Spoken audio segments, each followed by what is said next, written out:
Hello, we're glad that you have joined us today for Becoming a Sensory-Friendly Camp.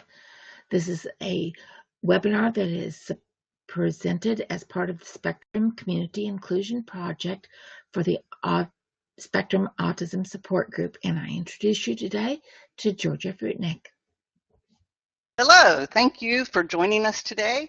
Also, thank you, Donna. I want to point out that this training is partially funded by a grant from the Georgia Baptist Healthcare Ministry Foundation. We've got a lot of information to cover today, so let's get started.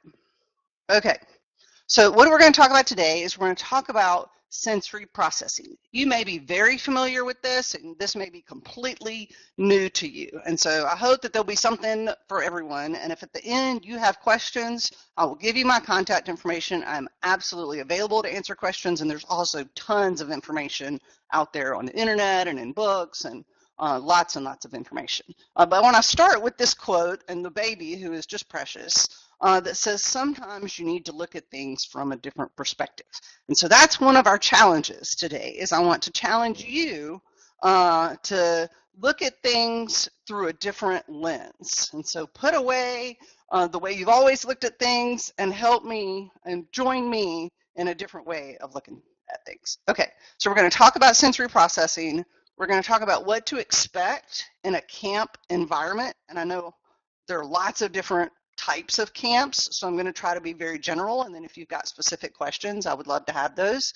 We're going to talk about how do you prepare for these kids, and what are some strategies, and then we'll do some do's and don'ts. Okay, so let's just start with the real basics of what is sensory processing. We do it all day, every day. It is neurological processing. This is the way the brain takes in information through our senses. We have to organize that information, we have to interpret the information, and then we've got to use it to create a meaningful response. So our brains have got to take in the information, then it's got to tell us what do we do with it. Okay, there's another way of looking at this. You've got your senses. And a perfect example is you get in the shower, you turn on the shower, you stick your hand in there, it's too hot, you adjust the temperature. Okay, lots of neurological processing happened in that very simple thing that you do every morning when you're half asleep. Another one, you get new shoes, they start rubbing on your toes, then you change new shoes, or you add a pair of socks. Your brain takes in that information, it figures out what's going on with it, and then you create a meaningful response. Okay, so let's review the senses. I know everybody is probably familiar with the 5 basic senses. You've got your vision, you've got your auditory, your hearing, you've got smelling, you've got touching, you've got tasting. Okay, so I'm going to add 2 senses to the ones that you learned in preschool. I'm going to add your sense of movement, which is your vestibulation, which is your vestibular system. And that is actually, it's really interesting because it's located in your ears. You've got this fluid in your ear, in both ears, and you've got little hairs that kind of wave, and you get lots of information as you move around. And so that's why when you have kids with ear infections, their balance is off, because all of that stuff is right there in your ears. And then your proprioceptive system is a big fancy word for your awareness, your body awareness. Kids who may struggle with proprioception, maybe that may be the kid that you're always saying, will you please look where you're going? Because this is the kid who's constantly bumping into things. Or knowing how much pressure to put on something. My husband is a classic example of some proprioception dysfunction where he screws in a light bulb and he goes click, click, click, and it breaks. So he doesn't know that grating feeling of how much pressure to put on something. We're going to talk a little more about that in just a second. Okay. So some people hear about sensory processing disorder or dysfunction and they think, oh yeah, I totally have that because I don't like strong smells or whatever it is. And I want to be very clear that we all have sensory preferences. Either you enjoy the smell of Bath and Body Works or you don't. Everybody's got things that they like, things that they don't, and they may change depending on what's going on during the day or how that information is presented. Um, we also all have some difficulty processing certain sensory stimuli. Okay, and some people think of this is it's a dysfunction. It may be, you may just call it, oh yeah, I'm just quirky like that. I don't like elevators. I have an irrational fear when I get into elevators. Okay, that's a dysfunction in sensory processing, and I have that actually. I'm terrified of elevators. When I get into an elevator, I know that I'm perfectly safe, but I feel like I'm in danger. And so my brain takes in that information and it doesn't interpret it correctly. My brain tells me you are in danger. You need to run. Okay, so it actually triggers like a fight or flight response in me. Even though objectively I know there's no reason for me to be scared, there's no reason for me to feel like I'm going to punch somebody. That's a sensory dysfunction. Okay. So, and you may have trouble with noisy environments. You may not like certain fabrics in your clothes. You may not like the tags in your shirts. All of that can be some sensory dysfunction, but it doesn't mean that it rises to the level of a disorder. When it becomes a disorder is when it gets in the way of life, okay? And so for children as well as adults, sensory processing disorder is affecting their learning. It's affecting their physical and emotional development. It affects their behavior. All of these things are severely impacted. So it gets in the way of doing their job, which is growing up. And so you think of a 2-year-old, their job basically is to play and to learn and to grow up. And if they have such severe sensory issues that they're not able to do their job, then that's when it becomes a disorder, and that's when the kid needs help. For adults, a lot of times this looks like alienation. They alienate themselves. I should say we alienate themselves, because I'm absolutely an adult who really struggles with sensory processing disorder. I don't alienate myself. I go the other way. Probably I surround myself with people. An adult with sensory processing issues might avoid certain things in life. I'm going to avoid a circus or a concert or anything really loud. I also want to point out that it doesn't have anything to do with intelligence, and that's a real misconception. And I'll give you a personal example. I had a church experience where it was a youth event that was just, it was so loud it hurt. I mean, like it hurt me, and I couldn't do it. And I had one of the other volunteers who did not mean anything by it at all. She just was not educated. She just said, well, you know, Georgia, you're pretty smart. It seems like you could get over that. But it doesn't have anything to do with IQ or intelligence. And in fact, when you look at kids with sensory processing disorder, typically the kids are average to above average intelligence. Okay, often these kids are really not understood well. And so they're labeled as bad kids because if they don't have another disability going on, then sometimes they're not identified and they're not understood. And so, so we want to be real careful that we don't just label them as troublemakers. We see them as kids who need help. And sometimes you're not going to know who they are. And so I would challenge you to not label any of them as troublemakers and see all of the behavior as communicating something and try to figure out how to help them. Okay. Who's affected?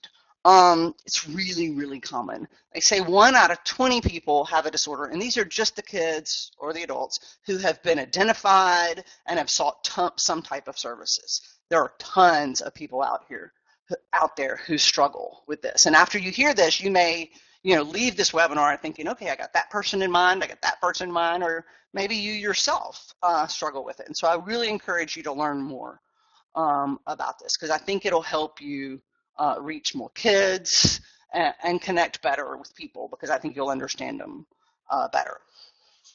Okay, so in a camp environment, what can you expect?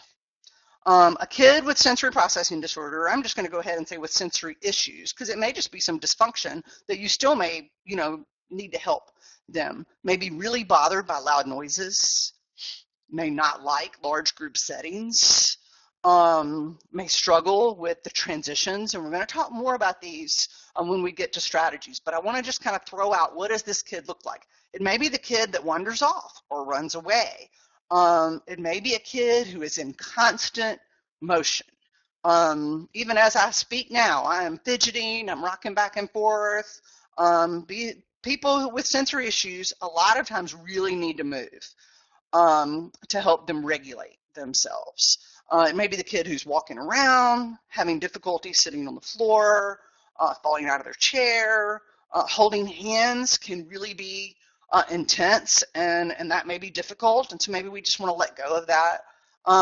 One big one is eye contact. There's a real misconception among people that they think that you have to be looking at someone to listen to them. Well, if you've got some sensory processing dysfunction, then the brain may be having difficulty using the senses together. Okay, so I can either look at you or listen to you, but I can't do both. So, and then you ask me to sit up straight, and then you've really lost me. And so you have to be careful when you demand eye contact. And I would argue that you shouldn't demand eye contact from anybody, because sometimes it's just too intense. So eye contact is a big one. You can confirm that someone hears you by making sure they understand. You can ask them to repeat what you said. There's lots of ways that you can confirm that they heard you without having them look straight at you. Okay. Volume control can be an issue. Some kids hum, they make noise. Okay, I want everybody to stop for 1 second, and I want you to hum. And I want you, when you do it, don't do it yet, I want you to pay attention to the way it feels inside your ears. Okay, everybody do it. Okay, so did you feel that information and the vibration that you got in your ears? If a child is having trouble with regulation, maybe they're trying to sit still because they know that's the expectation, humming can actually help them focus. And so that's really good input that they may get from their ears. Or just making noise. I mean, my son, he makes a lot of noise. He verbalizes, he talks, and sometimes he doesn't even know that he's making noise. Well, when you got two people with different sensory issues in the same house, which we do, we've got the undersensitive and the oversensitive, which we're going to talk about in a second, sometimes that noise can be annoying to someone who's really sensitive. So you got to figure out how to balance that. And it's so hard because you're going to have the kids who are on opposite ends of the spectrum in the same group. And it's challenging. None of this is easy. I'm not pretending it is. Okay, you may have a kid who's crashing into things and is actually seeking more input. And so this is a kid who's crashing and needs that. When we talked about that proprioception, that body awareness, that's what's going on there. Okay, you may have a kid who really avoids being touched, does not want to be touched. A simple touch may feel like someone stabbing them. So you got to be careful with that. Walking in a line, this is the kid you want to put at the very back of the line, because he's going to be afraid that, or he may get touched accidentally and he may punch somebody. He might have an autonomic nervous system reaction to that touch. Well, the kid that punches somebody gets in trouble, right? Well, and that wasn't even something that he was in control of. And so that's challenging, okay? Being fearful, angry, withdrawn. And you can imagine all of these things can affect social skills, right? Right, okay. And can affect learning and behavior and all of that. It affects every aspect of life. Okay, so I go through that list and you say, you know, Georgia, that sounds a lot like this kid with autism that I know. And it does. And this Venn diagram kind of shows you basically all kids with autism spectrum disorder have sensory processing challenges. All kids with ADHD or any other developmental disability have sensory processing challenges. I would go ahead to add mental health on there too.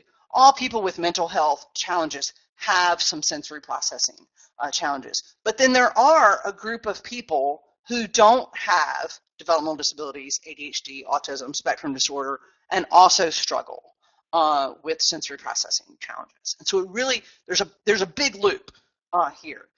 And you may ask, how do you tell the difference? And in a camp environment, you really don't have to tell the difference. Hopefully, the parents will communicate information with you if there's a diagnosis or something that you know about. But sometimes they won't because they're afraid of your judgment, and maybe they've been judged in the past. A lot of parents feel a lot of judgment from other parents and from volunteers and workers, and so that's one reason that a lot of parents don't disclose that their child has a disability or has some, or that maybe they think you won't let them come, or you won't, you won't include them, or whatever. And so you gotta be careful. And I think if you can open the door to parents to inform you and to work with you, then you're gonna if you know what you're dealing with, you're gonna be able to help a kid more. I'll give you an example of a kid who has some sensory processing challenges but doesn't have autism. Okay, so let's say that you're the camp counselor and you've got a small group and you're going to teach a class in a small classroom at camp. So that morning you cooked a big pack of bacon for your family. Okay, so and you cooked it after you'd already taken a shower and gotten dressed and were about to walk out the door. So you fed your whole family a big pack of bacon. Okay. So the kid with sensory processing challenges might be bothered by the fact that you smell like bacon, okay? But also might have the social skills and the self-control not to tell you that you stink. The kid with autism spectrum disorder is likely to tell you that you smell horrible and you smell like bacon, okay? Because that kid might not have the self-control or the social skills to really be able to tell, to have the inhibition to not tell you. Also, the kid with autism spectrum disorder who's not verbal might have a complete meltdown and you will never know why. And it may be because you smelled like bacon. So that's something to consider. Okay. So sensory processing disorders, I'm not going to get too much into the science, but it's fascinating stuff. But they really fall into three categories. And we're going to go through these pretty quickly. So let's go through them. You've got modulation, motor disorders, and discrimination disorders. Okay. Another word for modulation is regulation. Okay. So this is a difficulty with regulating the degree, the intensity, or the nature of a response to sensory input. Let's go back to the shower example. If someone is over responsive, they might feel the heat of the shower and react with total terror and never want to take a shower again. Their brain may tell them, may have an autonomic nervous system reaction, and they may feel like they are completely in danger. Okay, you can see where that would be challenging because you need to bathe, right? Some people have a real problem with the way the shower feels, just the water hitting them. An under-responsive person might end up burned because the water's too hot and they didn't realize it because they were under responsive. My son is an example of that. When he was smaller, he had little ducks in the bathtub, and I turned on. He had monkeyed with the controls, and I'd gone to check on his sister real quick and was coming back because his sister was a little baby. And I came back, and he was sitting in scalding hot water. He looked like a shrimp. He was so pink, and he didn't even know it. He was just playing with his little ducks, counting 1, 2, 3. So his brain didn't get the information that it's too hot. You need to adjust it. Okay, so that's what under responsive is.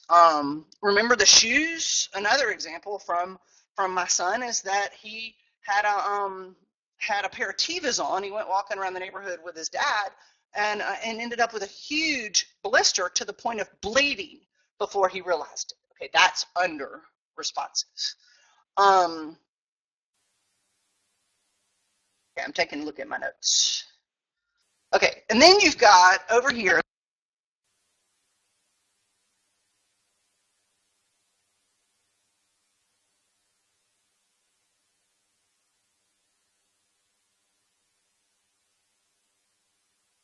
Excuse me, Georgia, you just cut out. Are you there? Yes.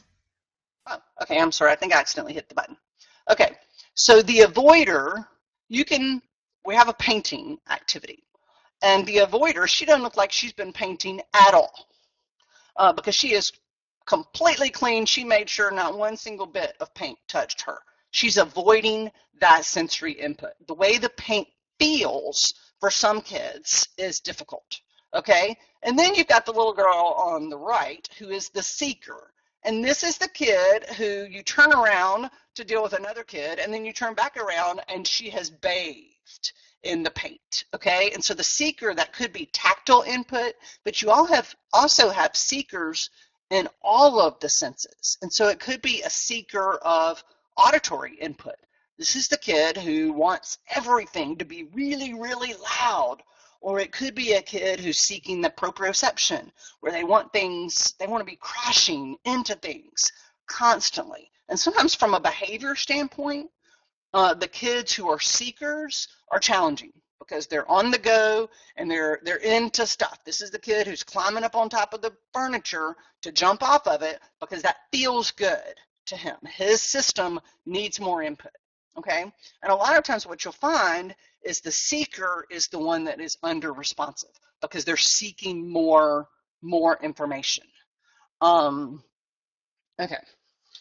Taking a look at my notes. Okay, and then similarly, okay, the modulation and the discrimination are really similar to each other. And the sensory discrimination it's just a difficulty with accurately perceiving what that sense is. And so remember, our brain took in the information and we had to organize it. We had to filter out the distractions. We had to figure out and identify what it is, okay? So with the discrimination is the brain is not able to do that well, okay? So determining how hot is that water in the shower is difficult. How hot is the candle or the stove, or how high is that curb? If I've got to walk upstairs, I've got to be able to look at the stairs with my eyes, with my vision, and I've got to be able to judge how high the stairs are. And then I've got to make my body do that. So I've got my sense of movement. I mean, walking up the stairs is a really complicated neurological process that most of us do daily without even thinking about it. So a kid with sensory issues may have difficulty with that. And then you got a bunch of kids behind you who are hurrying you, and that makes you feel stressed. And so you're even more difficulty. It could be, how much pressure do I put on things? And it could be a confusion. Like we've had the issue with my daughter where she'll be sitting in the back seat, and we recently had a Bee Gees song that came on the radio. And I don't know about you, but I love the Bee Gees. You may be too young to love the Bee Gees. But a Bee Gees song came on the radio. I turned it up because I like the Bee Gees. And she said, "Mom, turn it down, turn it down. Turn it off. It's going to make me TT in my pants." Okay.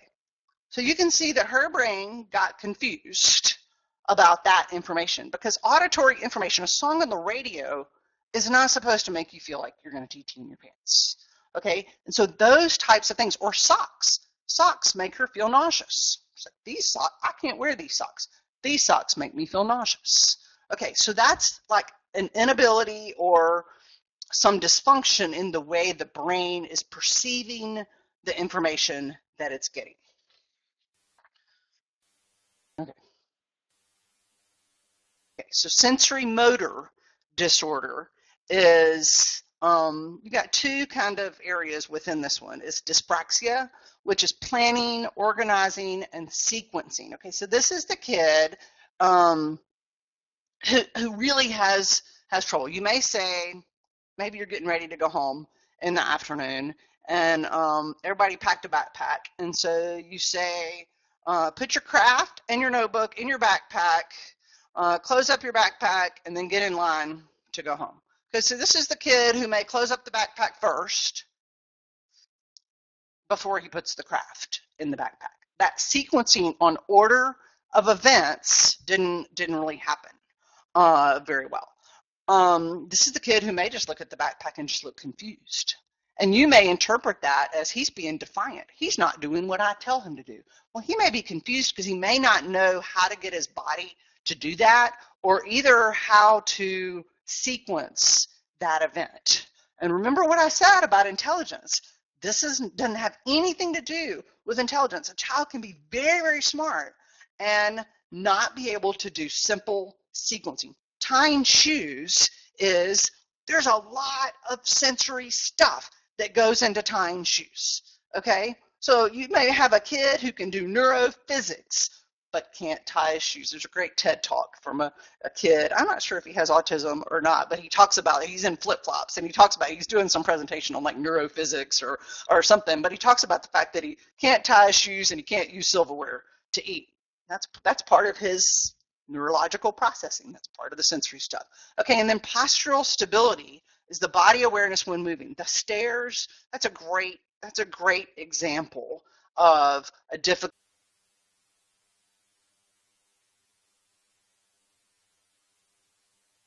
crisscross applesauce.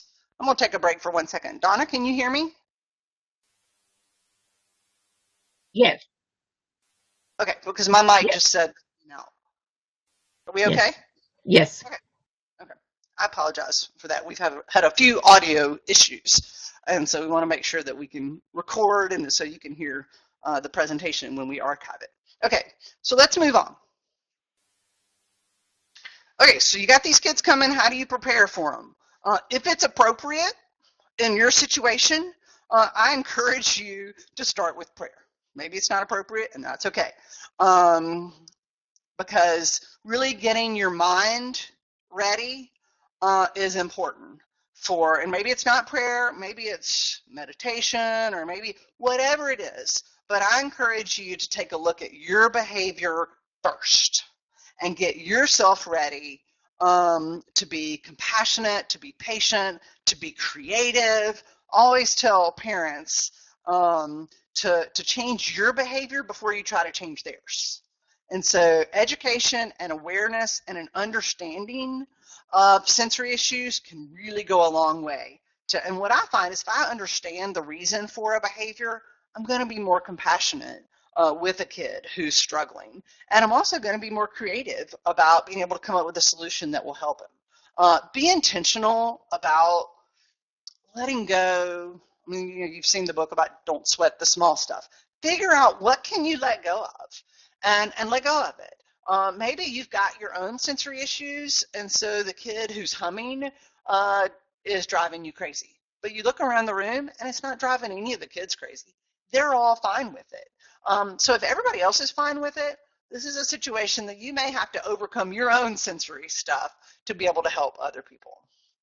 And also, if you're, maybe you grew up in a family that was very, very strict, and that's your expectation for everybody, that everybody's going to, comply, or maybe you have perfectly well-behaved children. And so take a minute and just, be thankful for that. And I find sometimes that the parents who have perfectly well-behaved children are the most judgmental of the children who are struggling with disabilities and of the parents of those children. And so if you're one of those parents, just be careful about that judgment, because I find that it's not necessarily great parenting that makes perfectly well-behaved children. Sometimes it is, but sometimes it's just the neurological processing is just really clicking. Okay, so adjust your environment. Take a look at your space, your large group, your small group, inside, whether you're outside. There are a lot of kids who have trouble being outside, especially, we live in the South where it's really hot outside and it's really buggy. Maybe you're down in South Georgia and you're below the gnat line, and so you've got a lot of gnats to deal with. Pay attention to that. You might want to include water. Water can be a great sensory input, especially in the summer. What are your ratios between leaders and kids? Do you have break rooms? Do you have places that you can go and get away from the too much sensory input? And so ask the question, is our camp sensory friendly? And I encourage you to ask that question of your volunteers. Ask it of your kids. If you've got kids who came last year and they're coming again this year, you could do a survey. You could talk to parents. Parents are a great resource on how can we be more sensory friendly. And you'll find out a lot of information. So do the research, study the books, but also talk to people about what works. Okay, knowing what to expect is really, really important. I argue that all children, all people like to know what to expect, okay? But certainly people with sensory issues, kids with sensory issues, they already feel out of control because the world feels out of control to them. Often they don't feel safe, okay? So if you're going to have a really good time and you're going to learn something, before you can do that, there's got to be a certain sense of safety. Okay? So the more work you can do ahead of time to create things that help a child feel safe because they know what to expect, there's a routine that's predictable, then that's going to help the child have a good time. That's going to help the child learn and get more out of whatever your camp situation. They're going to behave better. Okay, so these are some examples of some visual schedules. Um, it doesn't have to be fancy. Sometimes if it's colorful, that's engaging. I love the idea that I found, and I gave them credit, the inclusivechurch.com, which is a great website. Um, but of this, it's like a pill dispenser that has the schedule on it. Now, I'll probably, if I were using that, I wouldn't use candy because I kind of feel like if you hand the child some red food, their behavior's going to get worse, in my opinion. So I would use some kind of really small, manipulative, or just there's a surprise element of being able to open something and see what's in it when that activity is over. And so you can be creative on that. There's lots of examples online. So I encourage you to have some type of visual schedule. And the reason it's visual is important because it's easier to, I don't know what the reason for this is. I'm sure there's probably a reason, but I don't know what it is. It's easier to process visual information than it is auditorily. For some reason, processing information auditorily creates anxiety where the visual is not, assuming a person's vision is intact and all of that. So that's why that visual schedule is really important. Okay, so take a look at your large group environment and ask, is it sensory friendly? Do you have alternatives? Sometimes these large group environments, although they're a lot of fun to some kids, they're really miserable for other kids. And so think through that and be on the lookout for the kid who's got his hands over his ears because he may be in pain. And we're going to talk about some strategies in that. Offer alternative seating. If a kid, is rolling around on the floor, and offer him a chair or offer some bean bags or something. Allow movement. That is one thing that you're probably just going to have to let go of. So, because a lot of kids, they need to move. So asking them to be perfectly still is just not realistic. It's like asking them to be taller. It's like me saying to you, "Guy, you sure are short. If you tried harder, you could be taller." You wouldn't like it if somebody said that to you, right? Right. So asking a child who's fidgeting and moving around, asking them not to move at all is not realistic. But you can give them an appropriate way to move. Create a space that allows movement, allows fidgeting, that type thing, without being disruptive. Take a look at your lighting because lighting can really cause anxiety. It can cause overstimulation. Lighting is important. If you can avoid fluorescent lights, I would because those are hard to process. You can adjust your arrival time. That can help. We have Vacation Bible School at our church every year, and we have some kids who are trouble or have difficulty with the large group. We started a big large group in the sanctuary. We have a lot of loud music, and we sing and we dance, and we have a great time. Some kids struggle with that, and so there are a couple of alternatives that we offer them, and I have found that one is to get there first. If they get there first and everybody comes in and the noise level goes up gradually, they seem to be able to tolerate that better than if they walk into a really loud environment. So that's something to think about. Another thing to think about is just maybe they don't do that large group, or maybe there's a quiet room in the back with windows that they can do. Maybe some noise canceling headphones or some earplugs might help them. Whenever I go to the movie or any large, like really loud environment, I keep earplugs in my purse at all times. I stick them in my ears, and then I can hear fine. I hear everything. I went to the Peanuts movie. I heard everything at the Peanuts movie with my earplugs in. So that's something something to consider. Now, my daughter can't wear earplugs because she don't want to stick anything in her ears. So she's better with the noise canceling headphones. And they don't even block it all out. It's more like a buffer. Okay, so having alternative, like things they can do with their hands, fidgeting, coloring, that type of thing. Okay, so also the same thing. Take a look at your small group environment. I love this little timer, and I've got one, actually I've got it right now on my desk to give me a visual of how much time I need to spend. What this does is gives you a visual of how much time do we have left. And you see that's timer set for 45 minutes. And so that red disc will disappear as the time disappears. And some kids, and maybe they can tell time just fine, but they don't have an internal sense of time. Like they don't know what 15 minutes feels like. And so if you've got a kid who's struggling with transitions, and if you've got a camp that's like a 3-hour camp, you're probably going to have a lot of transitions maybe.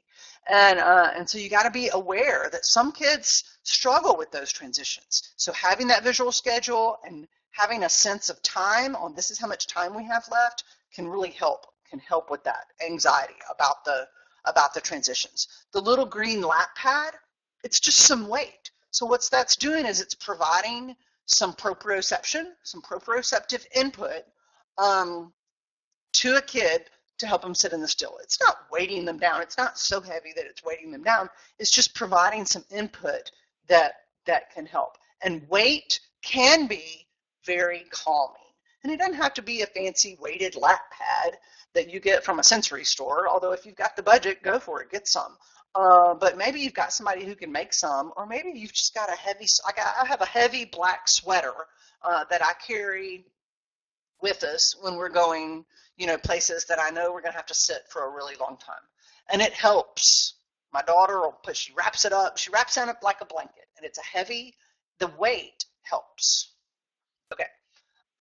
Therapy balls, you could sit on balls. It takes some adjustment. If everybody's sitting on a therapy ball, there's an adjustment period because they'll roll the balls around the room and they'll throw them, and you got to teach them how to use them. But some supported seating can help. I already talked about lighting, some tactile opportunities, and those are things to touch. Having a fidget in your hand underneath the desk, or even if you put underneath the desk like some Velcro that a child can touch, sometimes that'll help. You see on the bottom, on the left, these are T-stools, and these are awesome. They really are good for trunk strength. So basically that's a chair. It's just got one leg. And you can have the kids all sitting on T-stools if you want, or maybe there's just one kid who needs it. But it allows movement, and it's some good sensory stuff. It helps with focus. Okay, so here are some examples of kind of a break room. And I wouldn't call it time out. I would call it time in. Like, you need a break. Let's go take a break. This is not punishment. This is an environment where you can chill out, and we can kind of push the reset button. A swing, and maybe you can't have a swing inside your room. Maybe you've got one on the playground that you can go out and use. But swinging can be very calming. You got the kid in the middle on the couch with the weighted blanket, reading a book. Okay, so he's having a moment of chill out time. You've got the kids sitting on the therapy balls that are working. You've got some scented bubbles. Smells, you have to be careful with smells because a lot of people typically have strong opinions about smells. They either really like them or they really don't. And so, but scents can be calming. You see on the left, there's a tactile board, so there's lots of things that you can touch. You see the kid on I'm not sure what that thing's called. It's like a balance board. So she's getting some good proprioception, and she's getting some vestibular movement. So that movement might be what she needs just for a minute to be able to rejoin the group and act in a way that's appropriate. A tactile walk, so you got the kid without the shoes on. So I'm just giving you some ideas, and it doesn't have to be, like the one on the bottom is a dream sensory room. It's amazing.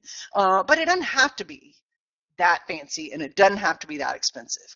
I guarantee you got some bean bags, if you just think through it, you can use what you already have. A trampoline can be really helpful for some kids. That jumping and that getting all that input, that can be really helpful and really calming. I love those body socks, and you might have someone that who could sew those for you, but they provide if you ever get the opportunity to get in one of those, I encourage you to do it because they really provide some good proprioception. Okay, so let's talk through some strategies. We've already talked about letting go. So I think the first question I want to challenge you to ask is, do I need a strategy, or can I just kind of let go of this? And then take a look at the behavior and see if you can figure out what is the function of the behavior. Try to get to the root cause. What is this behavior accomplishing for the child? Because if you can figure that out, then perhaps you can come up with an appropriate behavior that a child can do and still get the same input. I'll give you an example. You've got the child who's eating the Play-Doh or eating something that's not appropriate or chewing on things that are not appropriate. And chewing there's a lot of strong sensory input that can go with chewing. We get a lot of information. What would happen if you provided some carrots? The child will get a lot of good crunchy input. Maybe he doesn't like carrots. I know a lot of children don't like carrots. What about a piece of chewing gum? A piece of chewing gum can really help a kid focus and help get some good input into that, into the jaw, which also gives input into the ears. Next time you chew carrots, pay attention to the way your ears feel because you get input in your ears.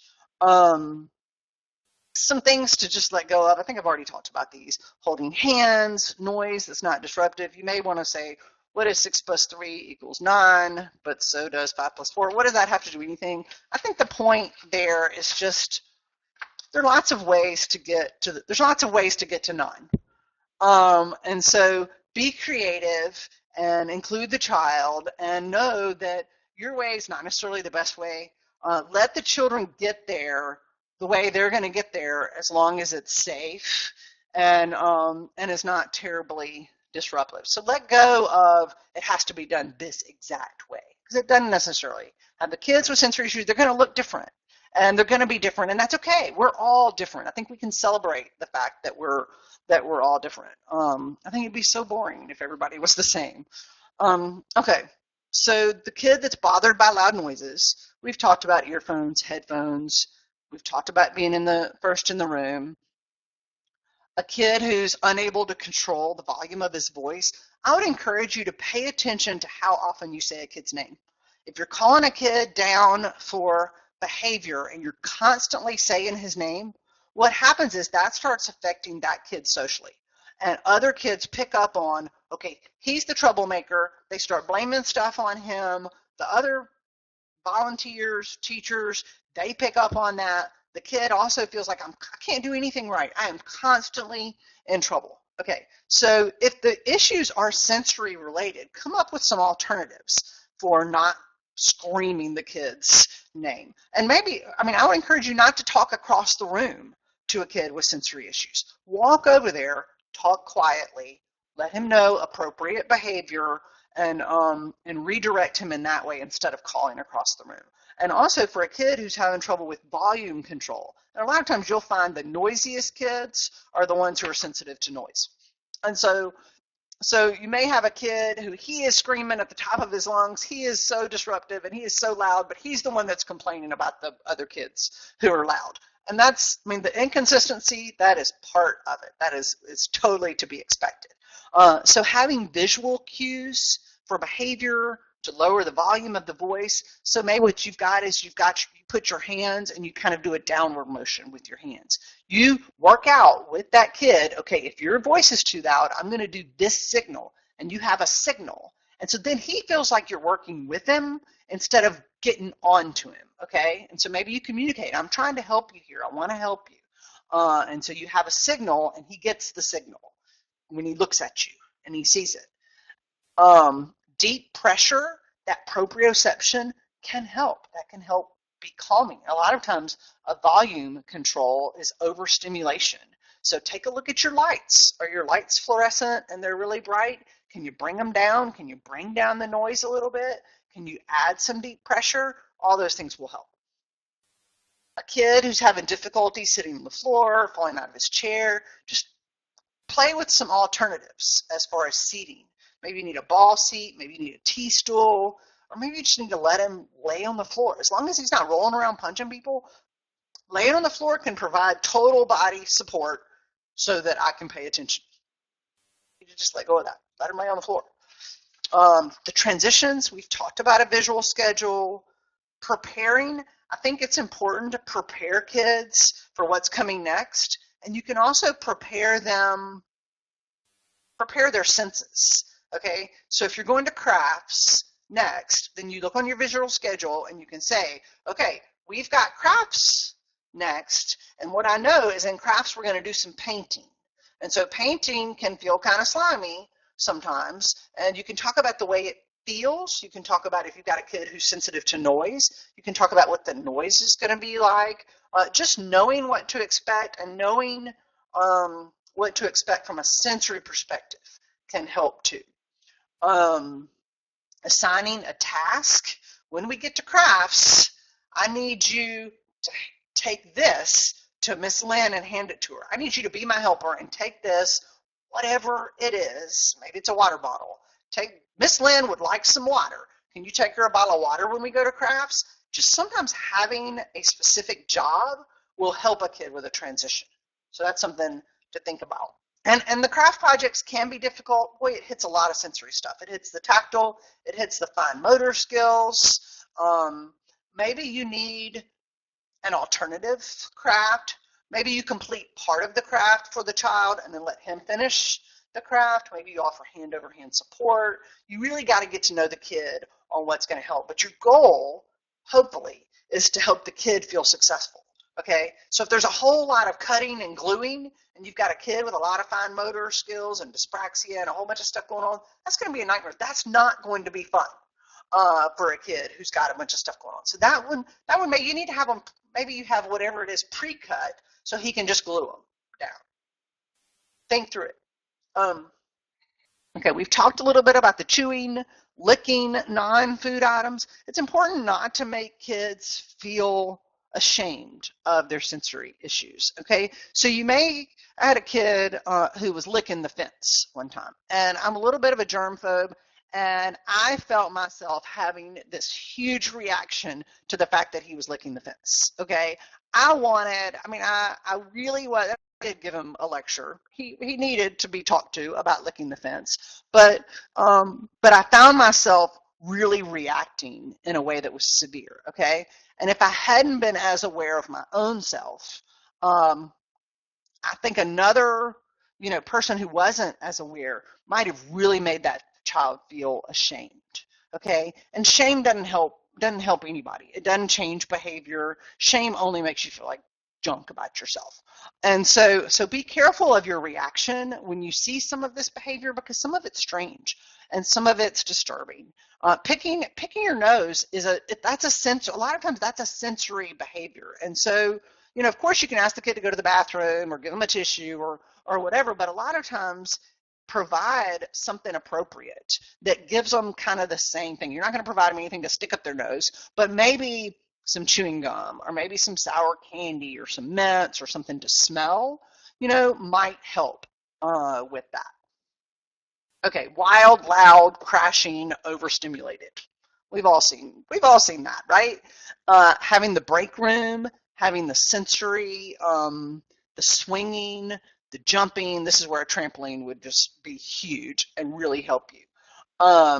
Deep pressure to the joints, some wall push-ups or chair push-ups or anything that really gives the muscles information can help. Weighted blanket, a lap pad, some deep breathing can really help. It can be very calming, and I find that a lot of kids, they don't know how to breathe deep. I think we all can benefit from a really deep breath. Okay, let's all take one together.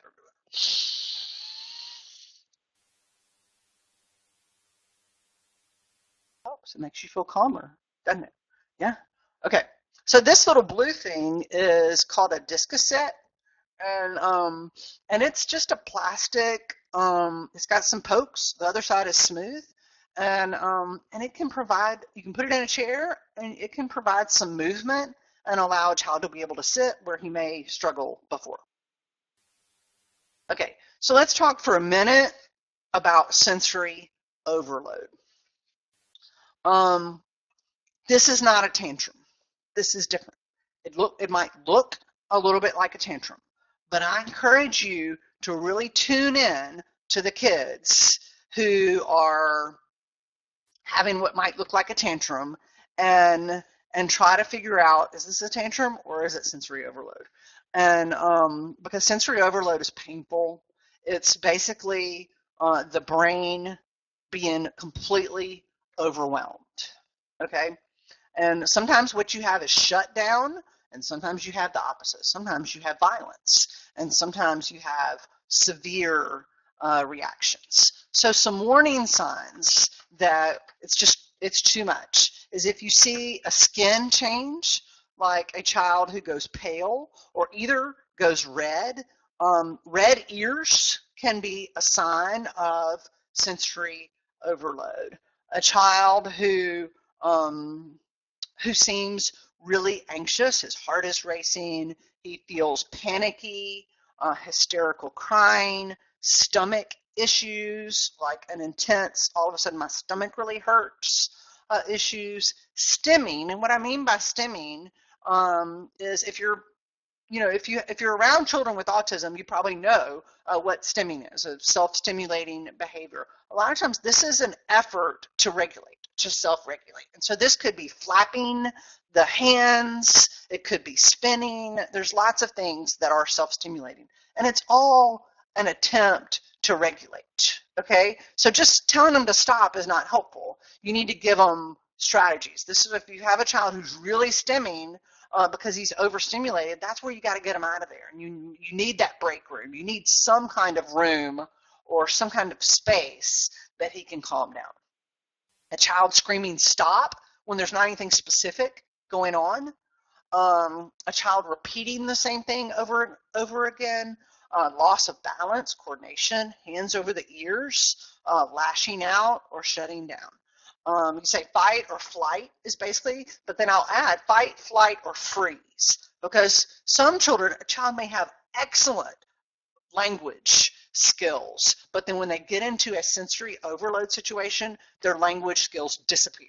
Okay, so this is the kid who may lash out and may have some violent behavior, and then you talk to him about the violent behavior, and you ask him why he did it, and he can't speak. And you may interpret that as he's being defiant. He won't tell me what's going on, but it may be that he seriously cannot speak.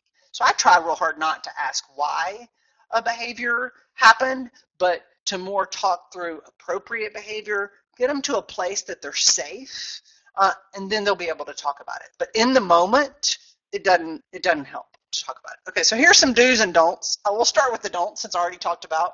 Don't lecture. A child who's having sensory overload is not, his brainstem is in control. We're in that fight or flight situation. So he's not able to access the higher parts of his brain, which is like the cortex, to be able to learn. So you're wasting your breath by lecturing him. He's not going to learn. So it's not a teachable moment. In the moment, it's not teachable. Okay, and it's just going to make him feel. It's probably going to just make things worse. We've already talked a little bit about shame. Try not to make them feel shame. Things like, well, you're old enough to be able to control this. You're smart. You should be able to. That whole should, I mean, the word should, take it out of your vocabulary because it makes them feel shame. Don't plead or beg. It's not something that the kid is in control of. Making a joke is not appropriate. The sarcasm, it's not. The kid's not going to get it. It's not going to help. Threatening a consequence when you're in the heat of a sensory overload, it's not productive at all. It's not going to work. Okay, do get in a safe place. Do dim the lights. Do calm your voice down. Speak in a soft, soothing voice. Try to remove sound. Limit the number of people. Offer some weight. Don't push it, but offer Like maybe it's a weighted blanket, maybe it's a heavy sweater, whatever it is, offer some weight. We have gym mats at our house, and the kids will say, let's make a sandwich. So we'll make a sandwich, which means we'll put a gym mat down, we'll put a kid down, and we'll put another gym mat down, and then I'll lay on top of it. And I'm not a small person, and but that weight can be very, very calming. But you want to make sure that the child is in control of the weight. You don't want to force anything on a child who's in sensory overload. That's just going to add to the trauma. Provide options, and then just forgive him because he didn't do it on purpose. He's not trying to ruin your day. This is not something that he's completely in control of. And you see the kid who's asleep. You may have, if a child really goes through a sensory overload, then they may need to go to sleep. They may need that crash afterwards. Okay. That all might sound scary, and I'm not intending to scare you. I'm trying to help you understand what's going on with kids. I think you can prevent that overload if you really tune in and you look for it. Just remember that all behavior communicates some type of need. Okay, so it's communicating something. So if you can get over the judgment of that behavior is bad and look at the behavior as communicating something, then you're going to be better at coming up with strategies to help. The inconsistency is the thing that'll make you crazy. And I'm the parent of 2 children with sensory issues, and the inconsistency is hard. I mean, it's challenging because yesterday you were able to put on your shoes. Why can't you put on your shoes today? Yesterday you did this. You did it perfectly. So I encourage you not to set your standard on the very best day. Because then you're going to fail. I mean, you're going to constantly be disappointed. I mean, expect that inconsistency. If you have a great day, take a minute and appreciate it. Praise the child for being able to do that, but then don't shame them when they're having a rough day. Just acknowledge that this is hard, and just that compassion can really make a big difference. I like the quote, attitude is the difference between an ordeal and an adventure. And so if you see these kids as a burden, they're going to feel it. They're going to know it. They're going to feel, the kids feel, they know who's supporting them. They feel that from you. The parents do too. They totally feel it. So if you view it as this is an adventure, this is an opportunity for me to learn and for me to grow, then you're going to be a lot more effective. You're going to be able to connect a lot more. And then I'll end with a quote that says, courage doesn't always roar. Sometimes courage is the quiet voice at the end of the day saying, I will try again tomorrow. And I don't mean that quote for the kids. I mean that quote for you. Because there are going to be days that you're going to feel like, man, I had it all together. I did great. And then there are going to be days you're going, man, I flunked. and just know that that's part of it. But if you look at those days that you feel like you flunked and debrief with a friend or a boss or a colleague or something and learn from them and say, okay, next time, I made this mistake. Next time I'm going to do it differently. This is what I learned. Use every opportunity that doesn't go well as a learning opportunity. Okay, so hopefully now you would like to read more about this because you're fascinated. That's what I'm hoping. The Out of Sync Child is a great book. It's really easy to read. It goes very fast. You will be fascinated by it. The same thing with Sensational Kids. Those are 2 really, really good books about sensory processing disorder. There's a lot of information on the internet. Here are 2 websites, the SPD Foundation, as well as sensoryprocessingdisorder.com. Another one called Understood. It's either .org or .com, I'm not sure, that I really like. And it's about children with learning differences, but there's some good simulations on there that give you an idea of what it feels like to have some of these dysfunction. I encourage you to learn from the families because if they feel like you're interested in their kids and you're interested in really learning, they're going to be more forgiving with you when you don't get it right, if they know that you're willing to learn. Okay, here's my contact information. I would love to hear from you and answer your questions or just hear your feedback. Georgia Fru, that's FRU, @gmail.com. I'd be glad to talk to you or answer your questions. And then also Spectrum offers support for camps. We can do live trainings.